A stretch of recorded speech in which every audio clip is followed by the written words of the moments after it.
Bonjour à tous, c'est Majin Facts et bienvenue dans ce nouveau numéro de Fact et Info. Le thème de cette vidéo devrait attiser votre curiosité puisque je vais vous révéler mon point de vue sur le Super Saiyan 3, celui que je défends depuis le début de cette chaîne et qui sera bien développé dans cette analyse. J'essaierai pour une fois de ne pas trop me reposer sur les guidebooks pour éviter de surcharger l'écran de texte qui n'en finissent plus. Ne vous en faites pas, il m'arrive aussi de proposer des raisonnements fondés à partir du manga.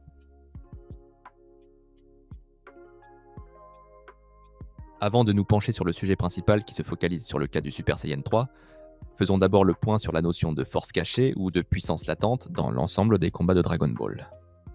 Bien souvent, les ennemis les plus puissants dissimulent une partie de leur force, ce qui signifie qu'ils n'utilisent pas leur réserve de ki à 100%.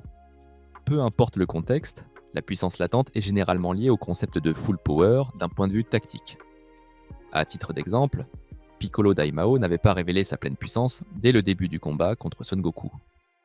Dans l'arc Namek, lorsque Frieza s'était transformé pour la seconde fois, Krillin n'avait pas ressenti une grande différence de puissance entre la deuxième et la troisième forme du tyran. Mais Vegeta, qui avait appris récemment à déceler le ki de ses adversaires, parvenait ainsi à sonder la nouvelle force de Frieza, alors que ce dernier n'avait pas encore révélé toute l'étendue de sa puissance. J'en parlais également dans ma précédente vidéo qui traitait de la libération du ki, en prenant exemple sur la forme finale de Frieza.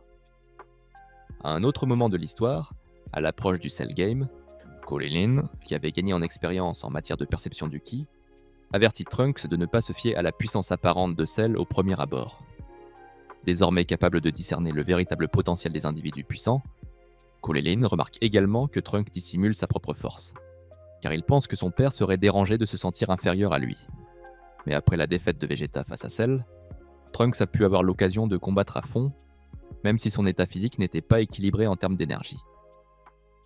Plus tard, lorsque Goku avait parfaitement maîtrisé l'état du Super Saiyan, il rendit visite à Maître Karin pour discuter de son prochain combat et lui demanda d'évaluer le full power de Cell en le comparant avec sa propre puissance qu'il pouvait libérer dans son état actuel. Vous remarquerez ici que Son Goku, quand il dévoile seulement la moitié de sa force cachée, le fait de manière instantanée et sans le moindre effort de concentration. Il répétera l'opération pendant son combat contre Cell, où cette fois il atteindra son full power sans difficulté. Cette démonstration impressionnera tout le reste des participants du Cell Game, et en particulier Vegeta, qui fut frappé par l'ampleur de la force de Goku.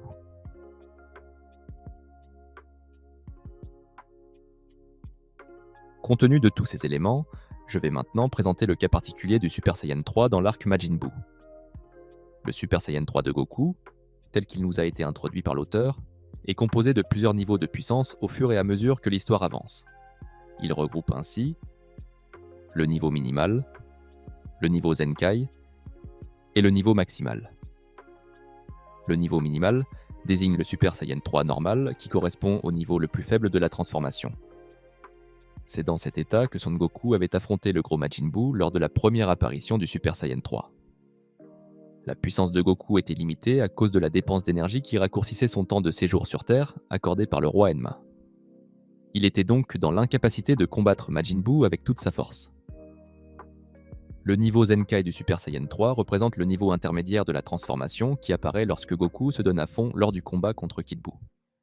Son Goku n'a plus de restrictions à propos de l'utilisation du Super Saiyan 3 et peut donc enfin combattre Majin Buu avec 100% de sa puissance.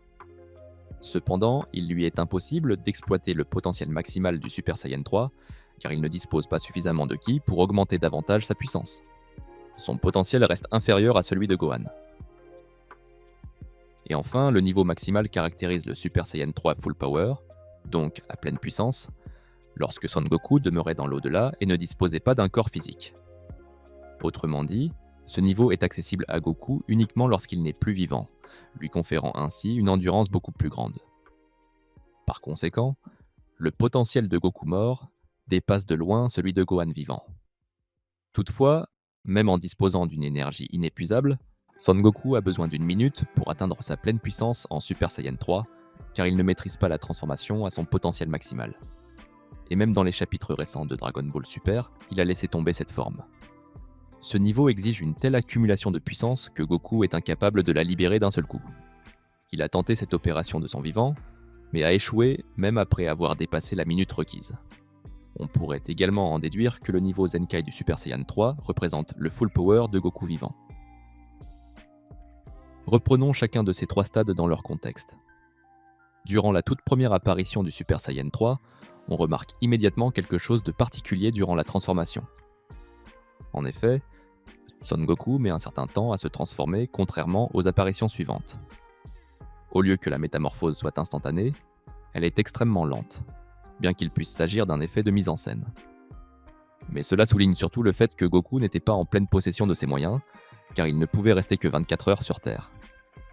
C'est d'ailleurs ce que Maître Kaio lui rappelle à 2 reprises par télépathie. La première fois, « Arrête Goku. Si tu fais ça, tu vas diminuer le temps qu'il te reste. » Et la seconde, « Ça suffit, restes-en là. Si tu utilises plus d'énergie, il ne te restera plus du tout de temps à passer sur Terre. Et tu dois enseigner la fusion aux 2 petits. » Voilà, donc les notions de temps et d'énergie sont étroitement liées, ce qui met en avant bien évidemment le concept d'endurance, c'est-à-dire la stamina ou la force physique.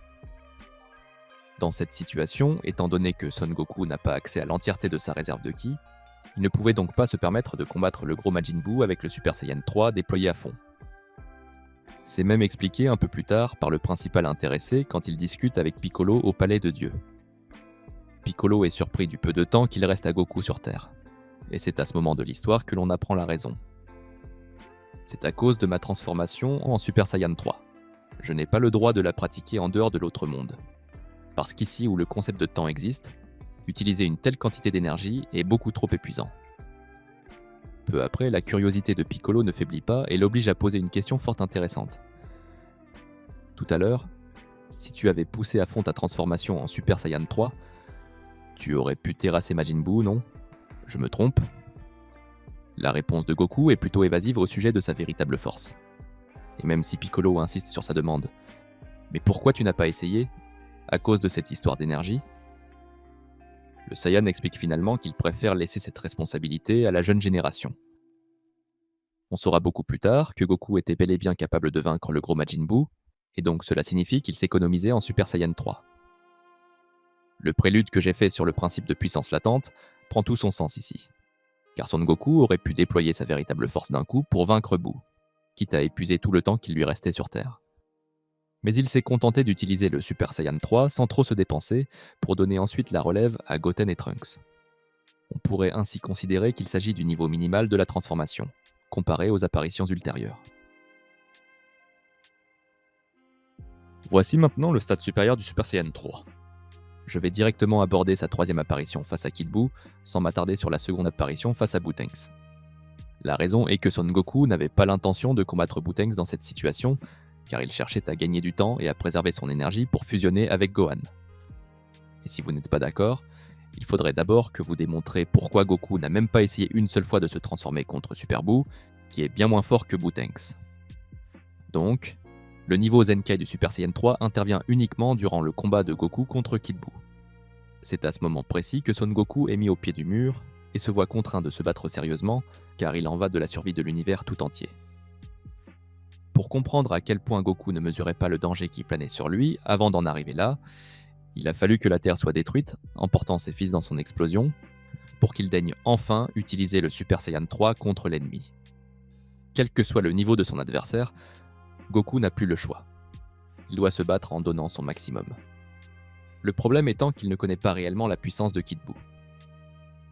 Même s'il a fait un Shifumi avec Vegeta pour déterminer qui l'affronte en premier, il est peu probable que Vegeta aurait changé l'issue du combat s'il avait commencé. Quoi qu'il en soit, Goku sait désormais qu'il n'a pas le droit de gâcher sa chance de vaincre Buu. Il dira, je cite, ouvrez les guillemets, « Je vais me libérer à fond dès le début, sans aucune retenue. Si je me fais battre, tout l'univers est foutu. » Ce passage est plus développé dans les guides de l'histoire de Dragon Ball, notamment dans celui-ci que je ne présente plus. Powa Zenkai, le Super Saiyan 3. Cette fois-ci, il n'a pas de temps à perdre. C'est seulement en déployant tout le pouvoir dont il dispose qu'il peut vaincre l'ennemi le plus fort. Dans le guide de l'anime, il est indiqué ceci. Goku, qui a été désigné à participer en premier, défie Buu soudainement avec le mode Zenkai du Super Saiyan 3. Ce niveau de puissance correspond ainsi à la force réelle de Goku vivant, en Super Saiyan 3, qui est par conséquent supérieur au niveau qu'il avait déployé contre le gros Majin Buu. La fierté Saiyan de Goku est à son paroxysme, et il compte bien le prouver à son adversaire. En pratique, il ne peut donc pas augmenter son énergie au-delà de ce palier. Pour finir, le niveau ultime du Super Saiyan 3, qui détermine le point culminant du potentiel de la forme, constitue un état physique qui nécessite énormément de ki.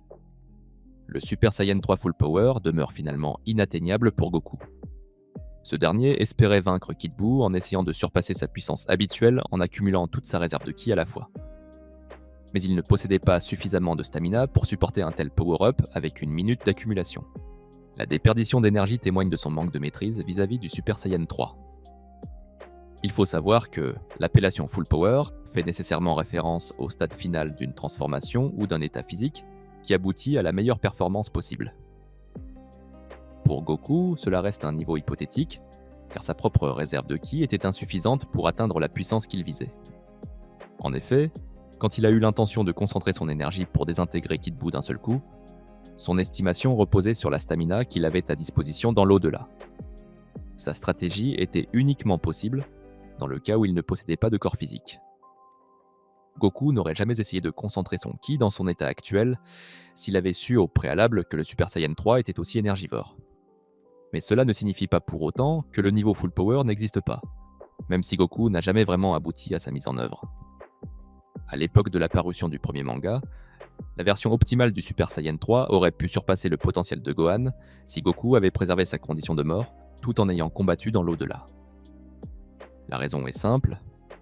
Si certains facteurs permettaient de résoudre le problème d'endurance du Super Saiyan 3, alors la puissance de son utilisateur pourrait continuer à augmenter de façon considérable.